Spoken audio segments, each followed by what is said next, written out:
Hello team, welcome to another ATP Geopolitics video with myself, Jonathan M.S. Pearce. This is a Ukraine frontline update, and it's the first one for a good few days. In fact, the last time I did one was all the way back on the 17th, and we're now the 23rd, so that is a 6-day update. And quite a lot has happened, and quite a lot is happening. And if you are somebody who wants to watch a mapping update and feel good about Ukraine, then this is probably the mapping update for you out of all the ones I've done in the last year. I think the momentum is shifting, and it's, well, certainly at the moment. We'll see what Russia does. I've been suggesting over the last few, at least this last week, that the indications from the front line have been that the Ukrainians are starting to push back in a number of places, but not just like here and there, but actually Russia still pushing on in most other places, but really quite a few places along the front line. Obviously, up in Sumy, we know they've been pushing back up there. But then we're hearing that they've successfully cleared out this deep reconnaissance group strike into Dobropilya area in the Pokrovsk region. But I was asking the question when I reported on them doing that over the last couple of weeks, whether they continue, because they brought a lot of troops into that area. Let's just zoom in there now. I'll explain what all my pins are in a second. But, you know, as they've been pushing back in here, like taking back some of this area and encircling some of the Russian troops and having some success there, taking out an awful lot of people, I was saying, well, you got a lot of troops in the area. Are they going to continue pushing after taking that area back and form a sort of counterattack in the area? And actually, as you can see from these blue pins, they've been pushing back not just there, but south of Pokrovsk. And then as we come further south along the Donetsk line, there are a number of different places where the Ukrainians are pushing back. There are more blue pins on this map than we've seen for an awful long time. In fact, there are more dark blue pins than cherry red pins for the first time in an awful long time, which means that Ukraine, according to Syriac maps, has pushed back in more places than the Russians have taken territory. And that is a very significant difference. Now, does this signify anything larger? My personal opinion is that there is a momentum shift. Now, the Russians, of course, can react to that and change that. So this might be short-lived, or it might be something approaching a Ukrainian actual counter-offensive, but in a more kind of subtle way, maybe an active defense counter-offensive. These are all places that they've lost. There are many ways of interpreting this for sure. But excuse me for repeating what I said this morning, but Andrew Perpetua said this: I think it's safe to say the Russians overextended themselves. Okay, so my position is that the Russians have taken a lot of land, comparatively a lot of land, actually 1% since 2022 or whatever it was, or in the last year, 1% of Ukraine isn't a lot of land for the amount of losses they've taken. But let's just say, you know, rhetorically speaking, they've taken a bunch of land. But it's come at huge costs, and those huge costs have attrited their materiel and their personnel to the point where they are actually taking this land and not being able to defend it with massives of troops in depth. But the thing is, the Ukrainians are defensively very, very brittle, and they have a reliance on drone corridors to defend land, because they're trying to substitute people with drones, so that you get this situation whereby they have only just a few men in certain trenches and dugouts, and they are doing most of the defense through reconnaissance with drones and hitting attackers with FPV drones and drones dropping IEDs. But if you can break through those drone corridors, then you're left with very few Ukrainians to defend the actual land.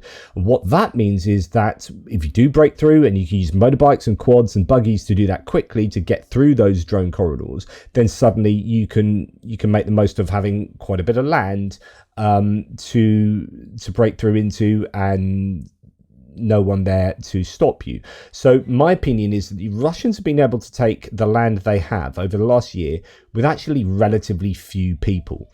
And it's a game of attritional chicken, this war. Who can lose the fewest over the longest period of time, so they can wait it out and have a ratio that benefits them, so that the other side loses on account of just just horrific attrition of material and personnel. And I think the Ukrainians have had a better ratio, but the question is, have the Russians exhaust themselves, and will the Russians exhaust themselves? Can they keep drawing on resources back from Russia in terms of personnel ad infinitum or not? Is there a breaking point? And you might argue that they are struggling right now because they don't have the material on the front lines that we've seen. That we've been used to earlier on in the war. So the infantry fighting vehicles and the tanks are in short supply, and they are attacking predominantly on unarmored vehicles or on foot. So that tells us something. The Ukrainians have been losing over the last week quite a lot of infantry mobility vehicles, Humvees, and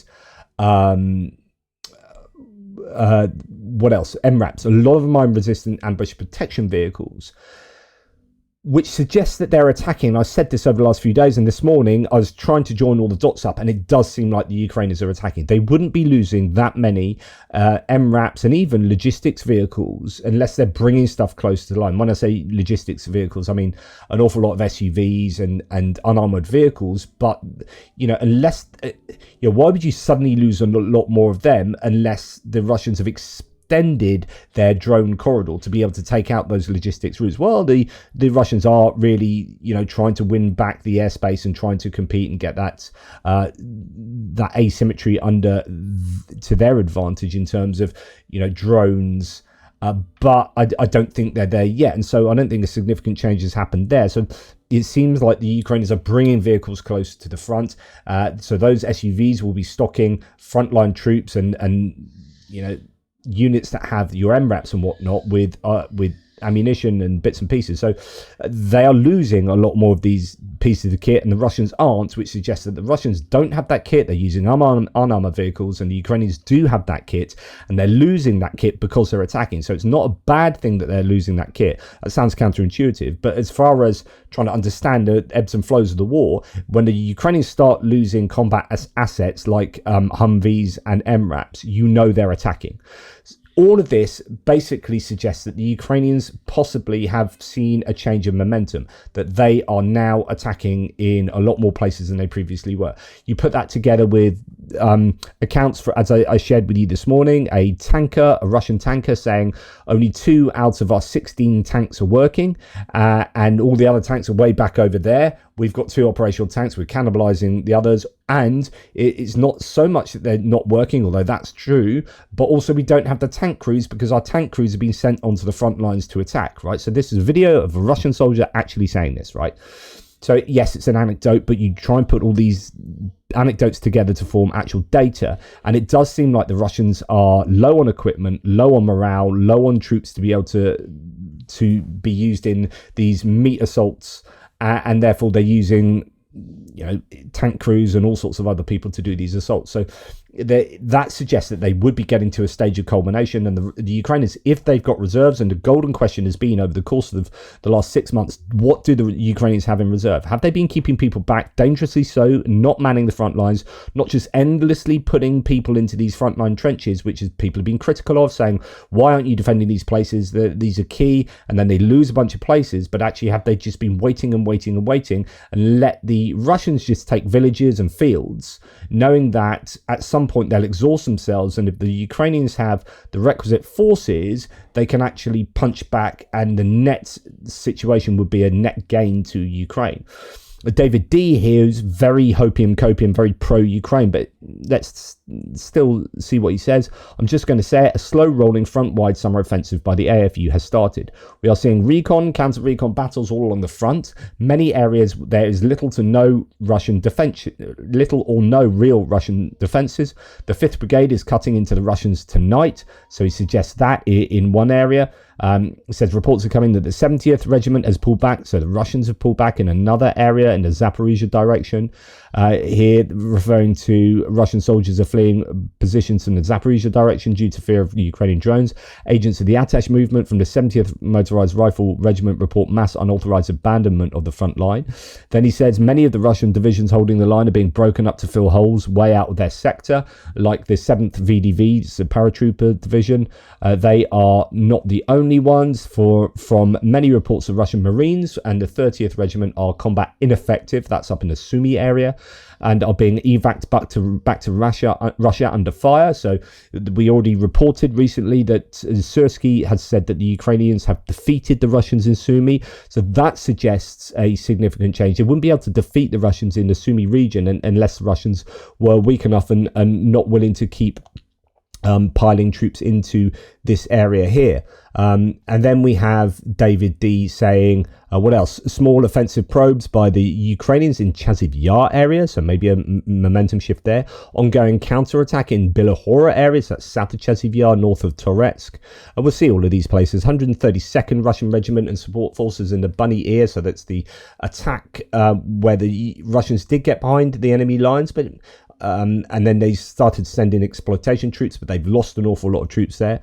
But anyway, Russian regiment in the area reportedly being reduced to nothing by the 1st Corps of the Ukrainians. 14th National Guards Brigade of the Ukrainians attacking into the 51st Russian Corps area. The 51st has no more reserve units to counter with, if this map is correct. He says, you don't necessarily have to know where all these places are. 155th, so that's a Ukrainian 155th, not the 155th Naval Infantry Brigade of the Russians up in Sumy, who have also taken a tonking. But the 155th, the French-trained brigade that's now supporting Pokrovsk, is counter-attacking and retaking land where the Russians have thrown about a regiment into without gaining anything south of the city, and we'll refer to an Euromaidan press article on exactly that. How big is the attack and how many units and where will this go? No one knows, but something is happening, and the fact that fact is that Ukraine has a reserve force that they can use to attack, and Russia does not have a force they can move to counter with, that they move without weakening a sector of the front. So it's like robbing Peter to pay Paul for the Russians. If they want to defend an area, they're taking those people from somewhere else. That leaves a hole over there. If I'm right, this month Ukraine should be able to take more land than the Russians take off them. So it should be a net gain this month for the Ukrainians. We will see. Okay, so, that's the most hopeful, I think, analysis, but I think that there is a lot to that. So when we start looking at the front lines, which we're going to do now, sorry for the big intro, but I think, it's really worth trying to understand what's going on and why before we go into the minor details. You just look at the pins here, and they suggest that the Ukrainians are indeed pushing back. Now, to let you know what the dark pins are, the dark blue pins are where the Ukrainians have pushed the Russian defensive line back, and the dark red pins are where the Russians have pushed forward and increase their defensive lines into Ukrainian or into the grey zone area. Now that is those dark ones are according to Syriac Maps, who's a pro-Russian mapper. So when there are so many dark blue pins and Syriac Maps is showing that, then take that seriously, because he doesn't we know this since I've been doing this mapping for 3 years now. Syriac Maps does not like showing Ukrainian gains and is reluctant to move pins to have pins in dark blue. He will listen to the Russian MOD and just do exactly what the MOD claims, and so there are often very many dark red pins, or the cherry red pins, to show that the Russians have increased their territorial control. Now the light ones, a light blue and a light pink, are Andrew Perpetua, the pro-Ukrainian but actually objective mapper. His pro-Ukrainian stance doesn't let him affect how he maps, so he's very, I think, objective. The light pink show that the Russians have gained a little bit, and the light blue suggests that the Ukrainians have gained a little bit in whatever area it is. Okay, so we're going to go up to Sumy now, and we can see there's no change in Tech Kino. First thing I'm going to say, though, is that according to this Vigesti source, Ukrainian 47th Brigade has struck with FPV drones military targets inside Glushkovo village. Okay, why is this important? Right, just to remind you what the Ukrainians had done. So here is the border going up along here, the Ukrainian-Russian border. And the Ukrainians pushed into Kursk and took all of this area up here, right, and over to there. They took that area and they couldn't get really further west than Koronovo. And what they wanted to do is to have a much wider bridgehead into Kursk so that they could supply their troops. In the end, it ended up being quite thin. And let me just draw on the map to give you a sense of what I'm talking about. So we're going to go to here. So it's something like, and I'm not going to get this quite right, but it may have even been, more than this. It would have looked something like that, right? And then this was a very thin neck, and there's a road that comes in here, which the Russians were able to interdict or were able to get fire control over with their drones. They had a really good drone unit called the Rubicon drone unit, and they hammered the Ukrainian logistics, so the Ukrainians eventually had to pull out. What the Ukrainians wanted to do is make a much wider incursion into Kursk that looked something like at least this. And you have the same river, which is a river that follows basically this path there and then comes down here. And they wanted to take everything south of the river and use the river as a defensive line. They tried to burst into that area up to a place called Klushkovo, as well as up to Snagost there. So in a couple of places, but they actually got hammered, the Ukrainians. They didn't do a very good job and they lost it. Andrew Perpetua is very critical of the attempts that they made to take that land there. They've since been hammering away at Tetkino, which is this town inside Russia, but it's on the edge of the same river. Now the same river comes down here. Glushkovo is where have you gone? Over here. So the same river basically does this, comes along there, it comes down from the north, does a dog leg, comes along here, and then heads down there. And basically there's a little bit of Russian land between the same river and the Russian border. So the Ukrainians took that because it's really easy, because there's only one small settlement and there's no way the Russians, once you blow the bridges, the Russians, there's nothing they can do with that land. So they ceded that to the Ukrainians. The Ukrainians have controlled this for ages. And they've been trying to push up into Tetkino, but they've stalled in Tetkino. The Russians have pushed them back a bit, and there's been no change there in 6 days. So my personal opinion, and other people have said this, is that it's a bit of a wasted time then spending a lot of effort pushing even further into Tetkino. Those troops can be better used elsewhere. But it's really significant they're hitting Glushkovo. And why is that? Well, is it with a view to push back there? I mean, some people have talked about them taking that land back. They did a better attack up to the same river again.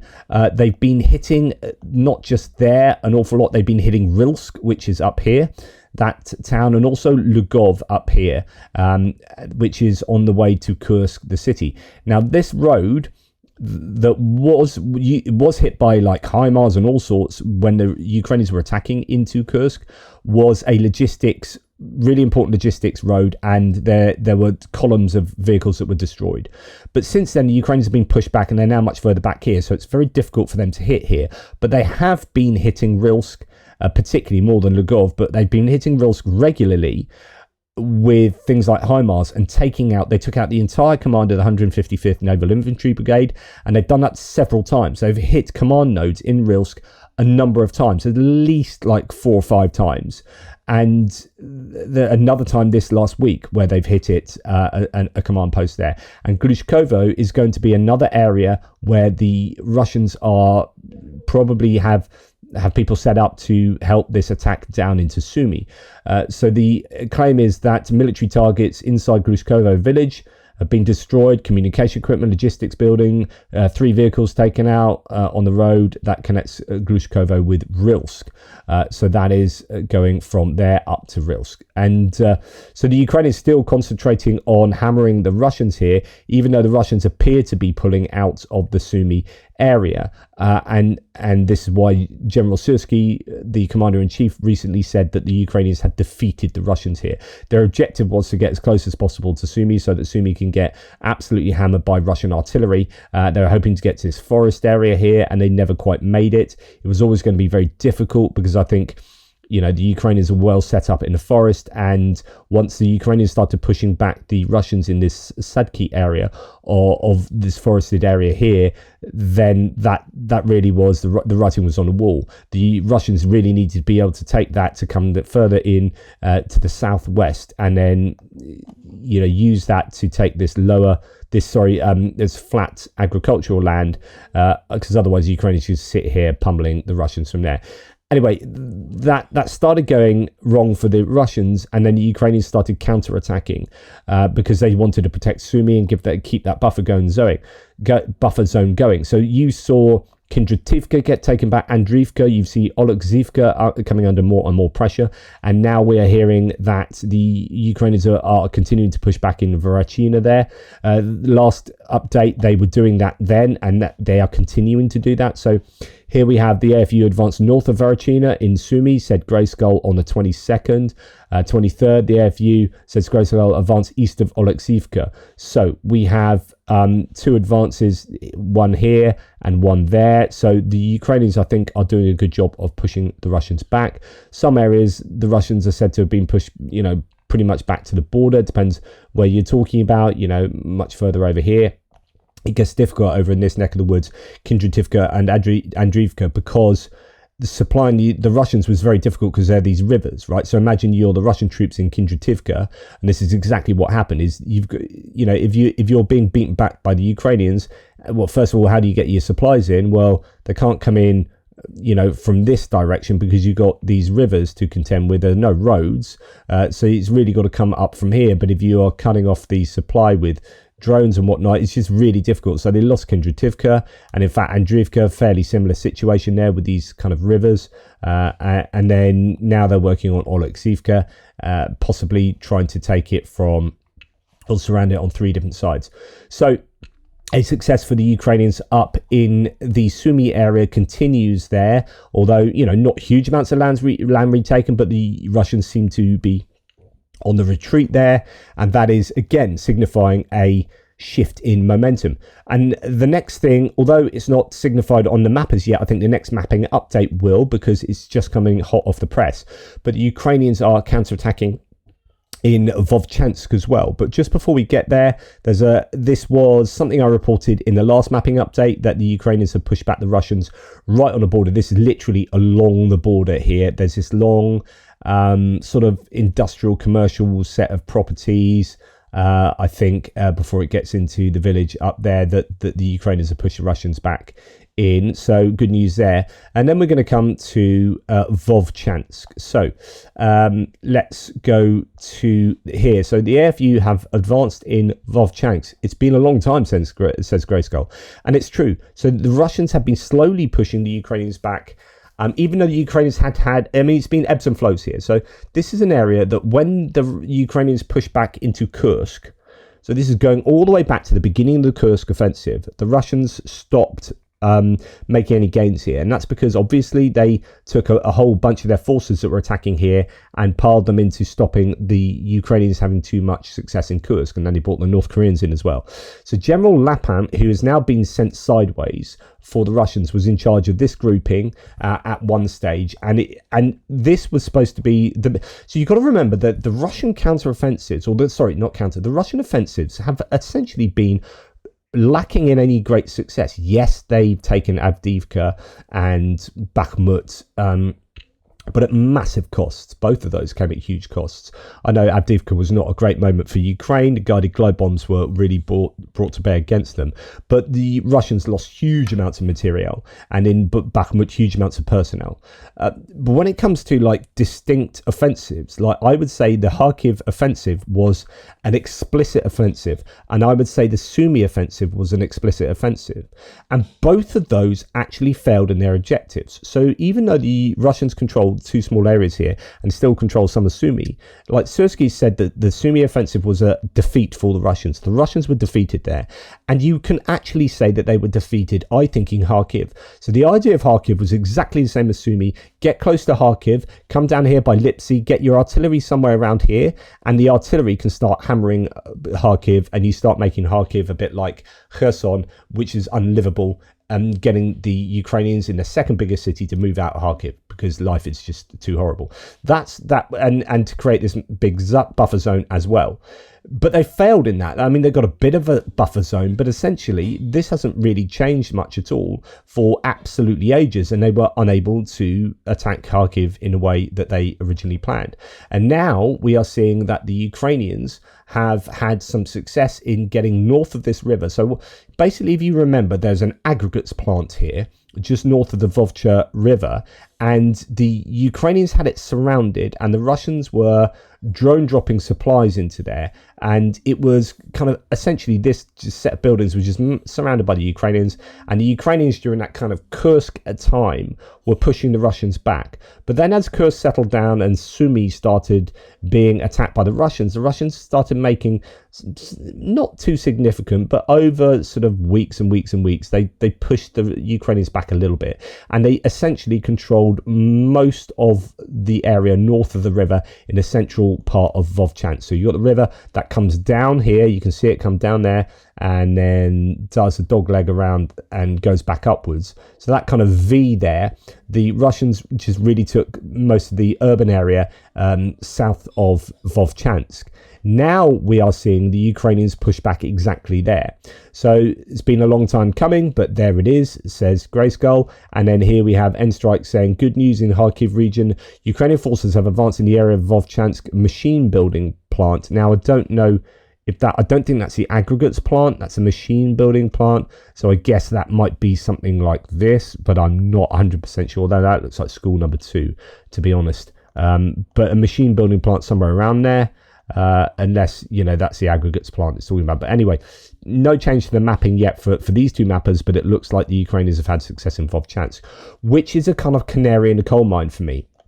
You know, if the Ukrainians are pushing back in some of these fairly, not random, but fairly established front lines that haven't really moved much, then that's suggesting that the Ukrainians might have a little bit of wind behind their sails. A tiny bit of gain here for the Russians around Milove. Interesting to see what happens with places like this. The Ukrainians have been pushing back north of this sector in Chuhunivka and had pushed the Russians here, but that may be a rejig of the map rather than the Russians pushing. Now, what I think is incredibly significant is that in 6 days there's been no change to this whole Kupiansk front. Now, the Kupiansk front is incredibly important because they had got across the Oskil River, and they have got across the Oskil River all up here. I don't know whether they have bridged it yet with pontoons so they can get mechanized equipment there, but they've been challenging Kupiansk from the north. Suret Maps claims that the Russians have control over an awful lot more land here than Andrew Perpetua. If you look at this light blue line, that's where Andrew says the Russian defensive lines are, and Suret Maps claims that they're much further in this area to the west, and then much further over here to the southwest. And yeah, big change of difference of opinion there, but no change in 6 days is good news for the Ukrainians. Definitely is. Right, now we're going to come to because I think that's the end of the sources for up there. We're now coming to that Kupiansk to Crimea front line. We have a small gain for the Ukrainians. According to Suret Mats, there's a bit of fighting around Lazova. Now, Lazova is an area where the Ukrainians have been pushing the Russians, but Andrew Perpetua is suggesting that actually up to Zeleny High, the Russians have taken some land, and Suret Maps a little bit to the west of Lazova, but either a rejig or a counter just over there. And oh yes, and as we come down, before we get to this, I guess we'll call this the Liman sector. I keep wondering what to call it. I mean, Liman is all the way over here, but it's that kind of general, over there. It's that kind of general direction, isn't it? So where just to give you an idea, because I mustn't assume everyone knows the map intimately. So we've got the Oskil River. Let's go and draw on the map again. We've got the Oskil River that comes down here. And then, oops, sorry, my elbow just went there. Sorry, it goes up like that. And then let's try that again, shall we? That was a bit poor. So it comes down here, bish bash bosh, and then comes to Oskil. And then you get this Versky Donetsk River that does that. Oh, there's Liman. Now, in this area, the Russians have reached the Oskil River, and up in this area, obviously, they've reached the Oskil River as well. What they would want to do is fill in all of this area here, but you've got another river that comes up there called the Sherebets River, right? And that is one that they've got across in a number of places. They've initially got across it over here, and then they are in this Liman sector across the Sherebets River on the way to get to the Oskil River. Now, the question is, can they get there? Can they fill that area? And it's not too serious if they do. It's not the end of the world.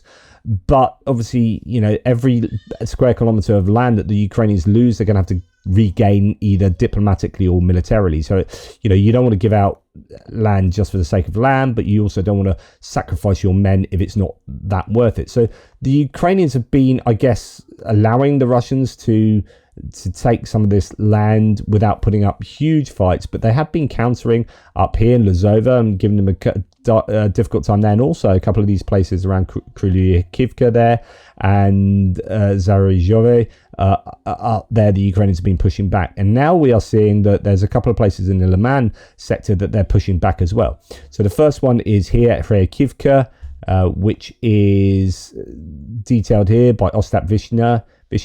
The armed forces of Ukraine entered the village of Kharkiv.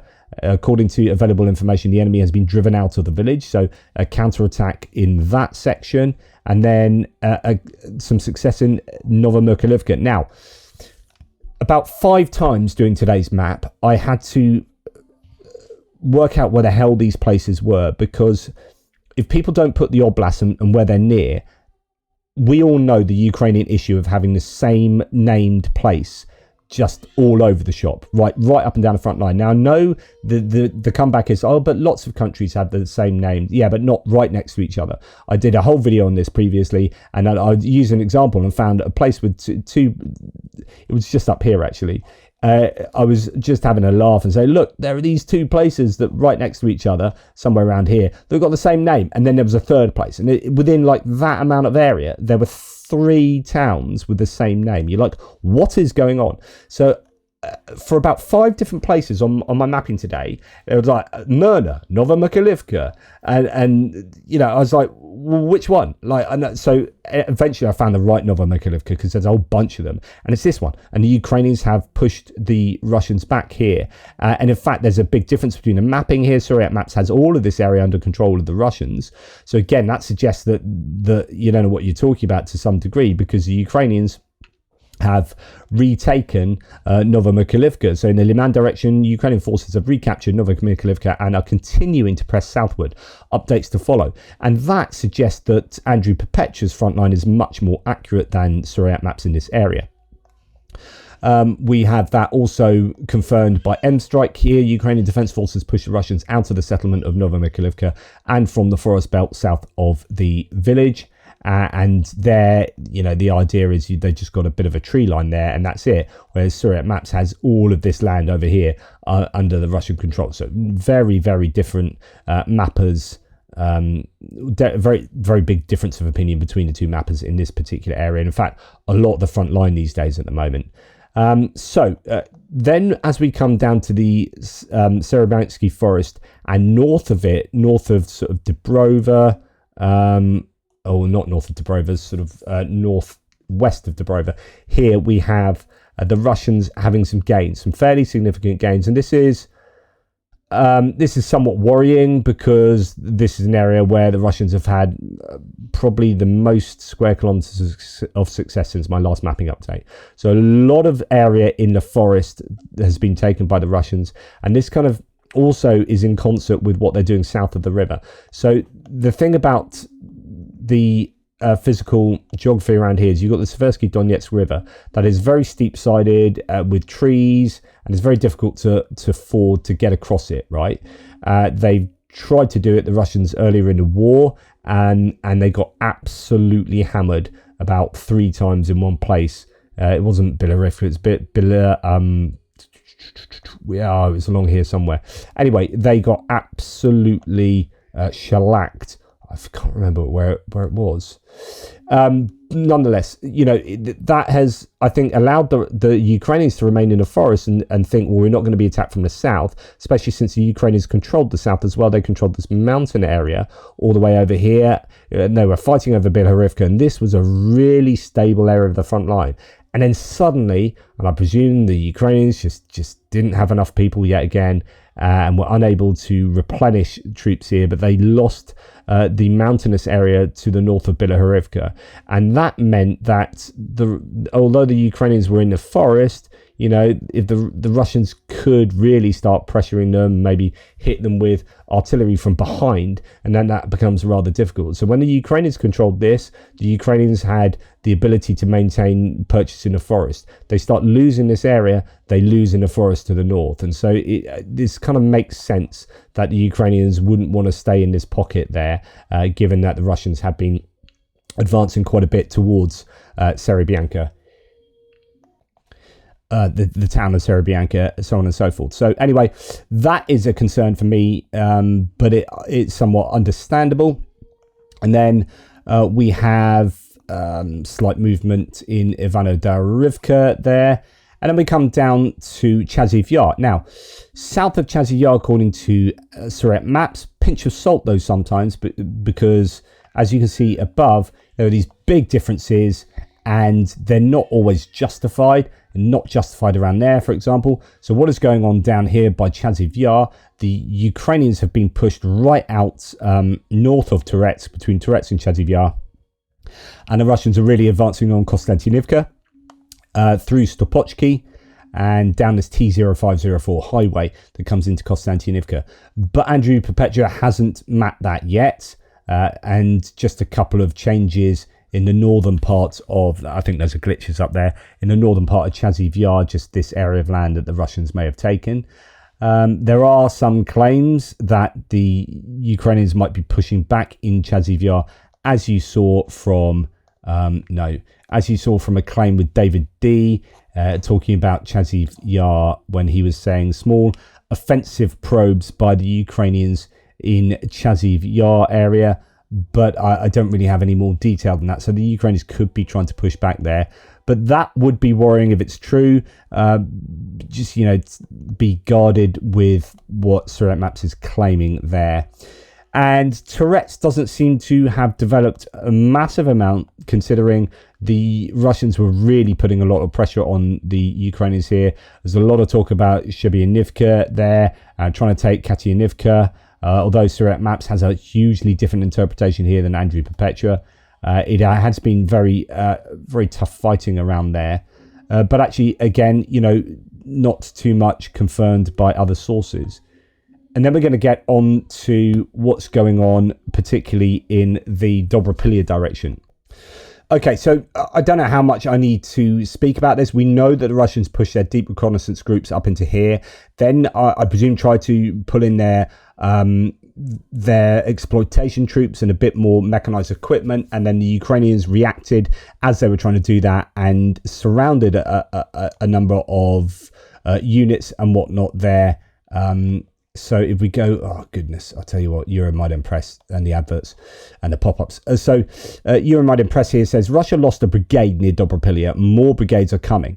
So this sounds a bit ominous, though they've lost, the claim is about 1,600 personnel here. That is a huge set of losses, by the way. Russia is rushing additional brigades into the salient north of Pokrovsk. Can the Ukrainian 1st Azov Corps sustain its counterattack?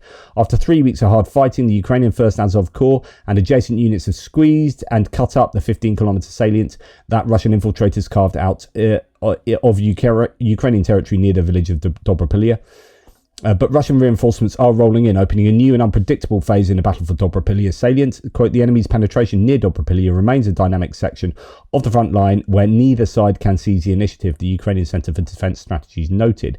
It's more apparent than ever that the Russian penetration toward Dobropilya, which sits astride one of two main supply roads, was into besieged Pokrovsk, was bigger and more dangerous than some analysts initially included.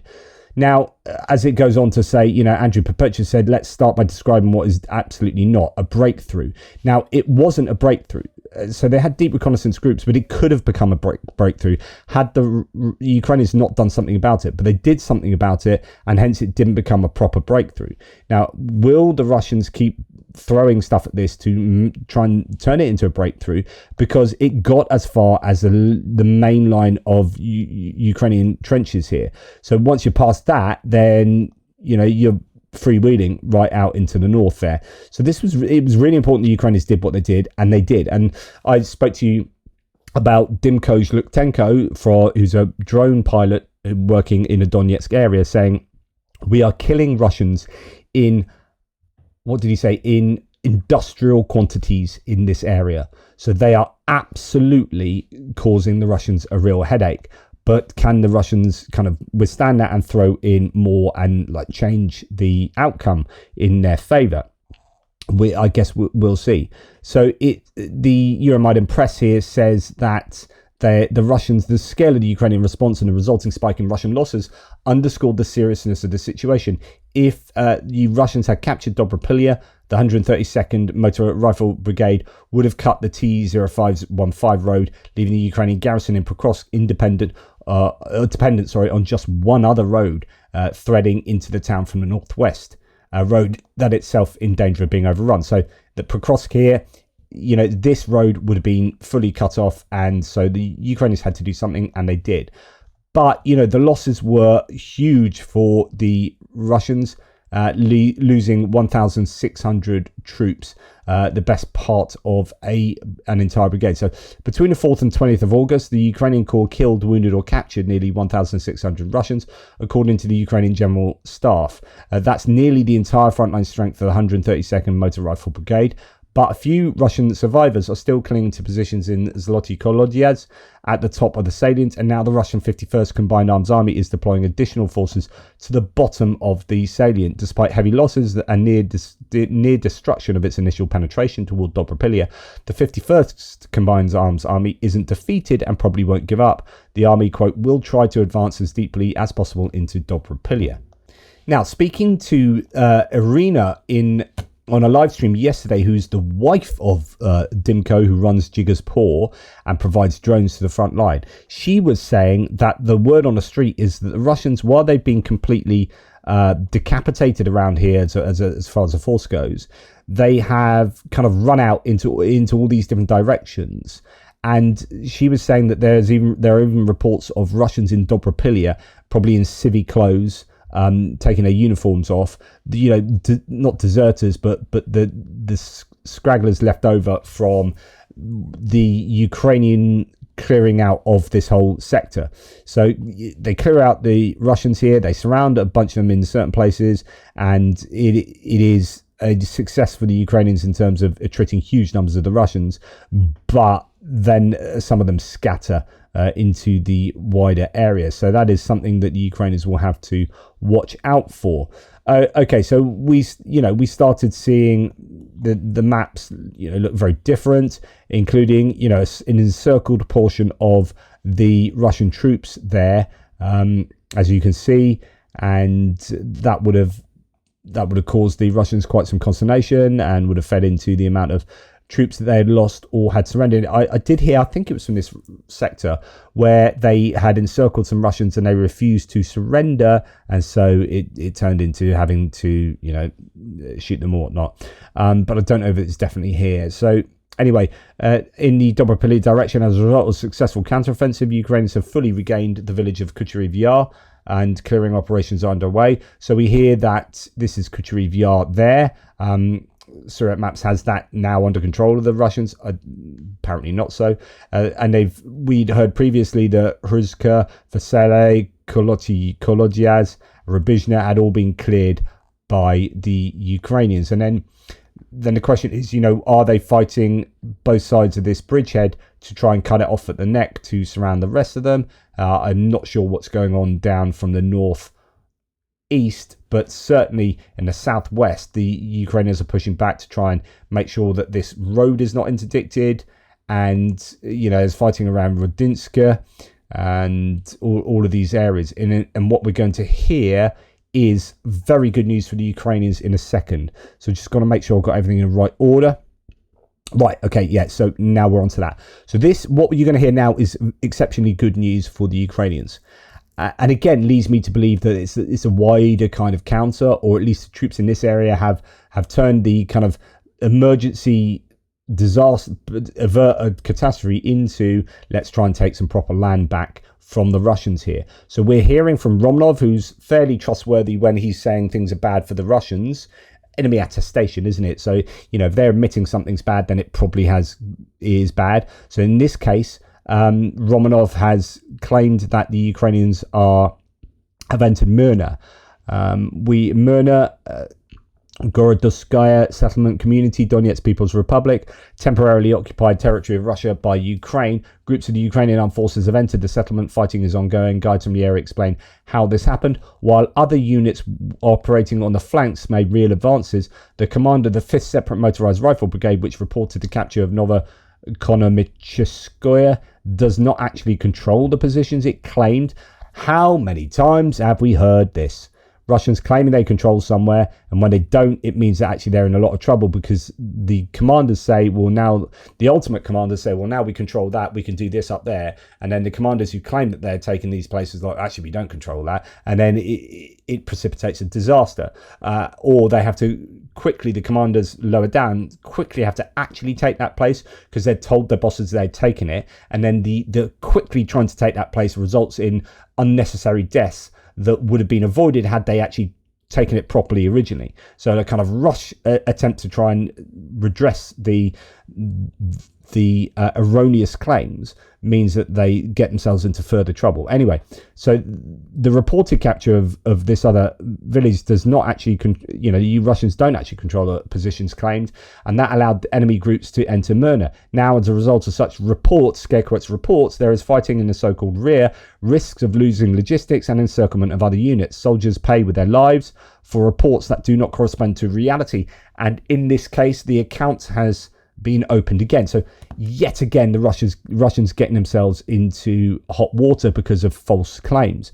Now, Myrna is quite far behind, where we were expecting the Ukrainians to be fighting in a good way. So Russian sources report Ukrainian forces have entered Myrna. They blame the situation on false reports of the 5th Separate Motorized Rifle Brigade. Okay, so if you look at this sector up here, and the Ukrainians pushing back towards the southwest, as I've already said, around these places like Rodinsky, and then as we come down into this pocket where you got Myrna and Pokrovsk, we have Myrna up here. Now, if they have got into Myrna, then that is fairly significant, because you're starting to think, well, if as I said, if they could push from this northern area up here, then you can start really cutting off the Russians that are trying so hard to throw extra reserves into the bottom of this salient, as the Euromaidan press just stated. So all in all, that's a really good sign for the Ukrainians to be there. Then we hear that the Ukrainians are also, this is 155th Brigade, pushing the Russians out south of Pokrovsk, where they had got into this the southern part through Leonatovichy, Zverove, through there up to Troyanda area. The Ukrainians are pushing them back there.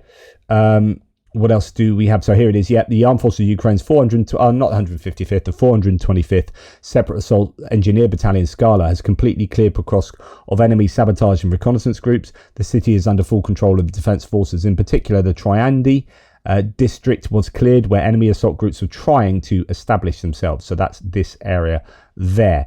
Good news for the Ukrainians there. Some slight changes around Udachny, which is good news for the Ukrainians too. And then we come on to another Novomykolivka. Who knew? And an area where the Ukrainians are having some success as well, and that's also Horokove down there. So this is now southwest of the Pokrovsk area, between Pokrovsk and whatever sector this is. I never knew quite what to call it, because as soon as you call it something, then they move on and take somewhere else, and then that area, the label you called it, is now like 30 kilometers back behind the front line. But anyway, this sector of the front, there's been some fight back from the Ukrainians, it appears. So let's have a little look. First of all, Ukrainians have advanced northwest of Novoukrainka. Actually, that's right in Pokrovsk. So I just want to come back to Pokrovsk. Now, this is interesting because this is where Surat Maps has shown the Russians have made an advance. This is precisely where the Ukrainians have apparently had a, albeit minor, advance. You can see that bend in the river. It's actually down here where Novoukrainka, where the mapper here is saying the Ukrainians have regained some territory. So that's good news, and that's very close to Myrna and Pokrovsk.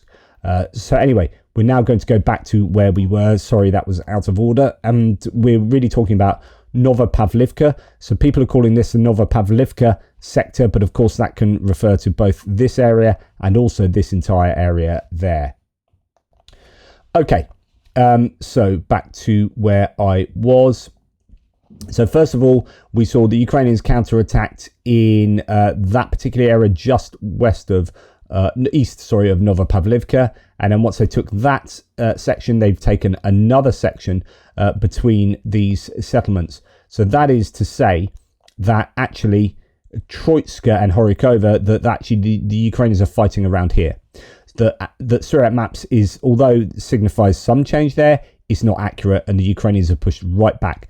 And indeed, you're going to hear talk of Troitska quite a bit, because the claim is the Ukrainians have retaken Troitska.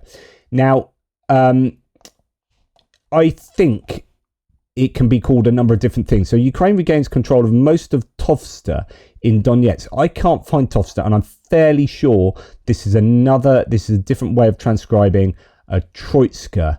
I'm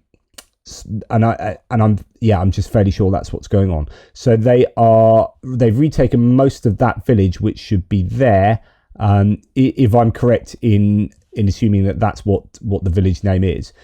And when you see somebody calling it Tolstoy here, so you got Tolstoy, you got Troitska, and you got Tovsta, unless there's another place called Tolstoy. No, sorry, I got that wrong. We're coming to Tolstoy. No, Tovsta is different. I can't find Tovsta. That was it.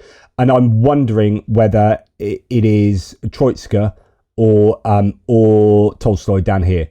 But anyway, point being is that there is a lot more land that's been taken by the Ukrainians here than Surat maps would suggest, and that's good news for the Ukrainians. So again, it goes back to those two moves there into that neck of the woods. Right, now this could be Tolstoy rather than Tovsta, which is this village there. Sorry, I've got my knickers in a twist. So now we're coming round and seeing again, like if the Ukrainians have been pushing the Russians back in this fairly significant way, then again, it does appear that the momentum shift. I mean, you've got here, you've got here, you've got here, you've got here, you've got all the way up here, and you've got a push into Myrna.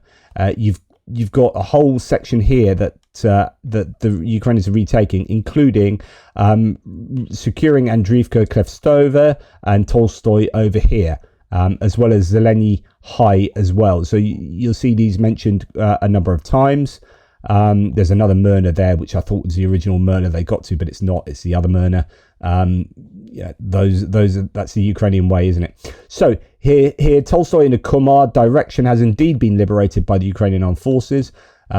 We have a claim. I mean, look at that. That's a really significant gain for the Ukrainians. Novopavlivka direction. The Ukrainians broke through and liberated the village of Tolstoy. And then that's looking like cutting off the Russians up in this sector up here.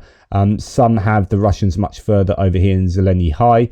I think that may even be, so there's Tolstoy down there at the bottom and Zeleny High up here. So this is, retaking some of Zeleny High. So pushing on there first and then pushing back. So taking much of Zeleny High, which you're seeing indicated here by both mappers, the Russians being pushed out of Zeleny High. So really good success for the Ukrainians in that neck of the woods as well. Tendar sums it up as Ukrainian forces liberated the village of Zeleny High and Tolstoy in the Donetsk region. And that seems like a much more major push than just, taking the outskirts of a village. That's a much larger set of land taken back.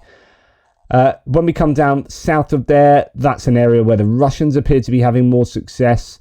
A bit like Serebyansky Forest, this is kind of another area where the Russians might be succeeding more. Both mappers have at least some degree of success of the Russians in that corner of the map. Surat maps has the Russians having even more success further north. And considering Zaporizhia was supposed to be this area where the Russians were gearing up for a counter there's not been a lot to report here. Now, we know the Ukrainians have been working really hard to take out logistics in Zaporizhia. We've got trains that have been absolutely hammered in the Tokmak, Melitopol area, and even further afield on the way to sort of Mariupol, Berdyansk. So the railway logistics are being hurt, and we've had a number of places, I think, being targeted behind the front lines. So the Ukrainians may be trying to stop the Russians from successfully committing to a counter around here or to an offensive around here, rather than having to deal with the attack. If you stop them by them not having fuel, ammunition, hit some troop accumulations, maybe some command nodes, then it kind of takes the wind out the sails. And then if the Russians are having a tough time elsewhere, it could be that all of these areas mean that Russians are going to have to draw troops away from there, from Zaporizhia area, to try and deal with areas where the Ukrainians are having success elsewhere. But anyway, what we're going to do now is go to we're almost there, so sorry it's been such a long one, but I think it's worthy. The Ukrainians have advanced in the east of Plavny, which is just north of this Kamyanska area, so that is some success here. Kamyanska having been a town where the Ukrainians were north of the river, Russians were south of the river. Now the Russians seem to have got across and they were advancing north, but the Ukrainians seem to have stopped the Russian advances. As you can see, no changes to either of the mappers, even though the grayscale signifies the Ukrainians having some success down this road there. That could well be in the grey zone for the other mappers, and potentially some small gains in this village of Stepova to the east of Kamyanska. So good news there for the Ukrainians. So yet again, this has been a really long update because it's a 6-day update, but also we're at a critical point in the war, another critical point where the momentum is shifting, and that requires some discussion. It really does. Now, the question is, how long can the Ukrainians keep this up, if indeed this is what they are doing? How many reserves do they have? What equipment do they have? I mean, I would imagine they've probably got a few tanks and a few infantry fighting vehicles to draw from, but they're not really using them. That kind of maneuver warfare doesn't seem to be order of the day for either of the sides at the moment. They will be getting more APCs in from people like the French, the Germans, certainly APCs like the Bastion and the VABs from the French, that they're phasing them out. So their mobility vehicle access should be all right, in a way that, the Russians don't actually have access to that kind of stuff, because most of theirs have been chewed up, and they didn't really have an awful lot of mobility vehicles like the ones we've been talking about. They've relied much more on infantry fighting vehicles, the BMP 1, 2 and 3, the BTRs, and then your tanks. So, if that's the way they're going to fight, using more of them and, drones, then it's, I think the Ukrainians, it just depends how many reserves they have, just boots on the ground. The Ukrainians could be in a good position to take back some land, and it could be that August sees the Ukrainians take back more land than they lost for the first time in I don't know how long. That's what David D is suggesting could happen. It's still a few days left, isn't there? But if this momentum is sustained, then that's good news for the Ukrainians. I mean, this is definitely the best mapping update from a pro-Ukrainian point of view for an awful long time, and that's really good news. And what you might also see, because it's Independence Day tomorrow, Flag Day today, you might see a massive attack by the Ukrainians tonight in terms of drones. That could happen, and they might be a little bit symbolic themselves, and you could see some other hits along the front line, behind the front line. That would be good news too. I would like to see more airplanes for support from guided glide bombs from the Ukrainians. They lost a MiG-29 unfortunately in a pilot last night due to some kind of landing issue. That's an absolute travesty. They've been using the MiG-29s particularly to drop a number of these guided glide bombs, both the JDAMs and the French Hammer bombs. They need to use them much more liberally on the front line. They've degraded the Russian air defenses and radars a good deal, now's the time to throw the Ukrainians another 70 planes and get them dropping stuff along the front line and doing to the Russians what the Russians did to the Ukrainians in Avdiivka. That precipitated the loss of Avdiivka, really. The Ukrainians need to take that lesson, learn. I'm sure they've learned it. It's just they need planes. They need planes and they need bombs. That would be one of my big things that they need. But having said that, there's been this mysterious shopping list that they've given to the Americans, which apparently includes aircraft. I'll be fascinated to know, what's going on there. Anyway, watch this space, I guess. Thank you very much for watching. Really appreciate your support. Take care. Speak to you soon.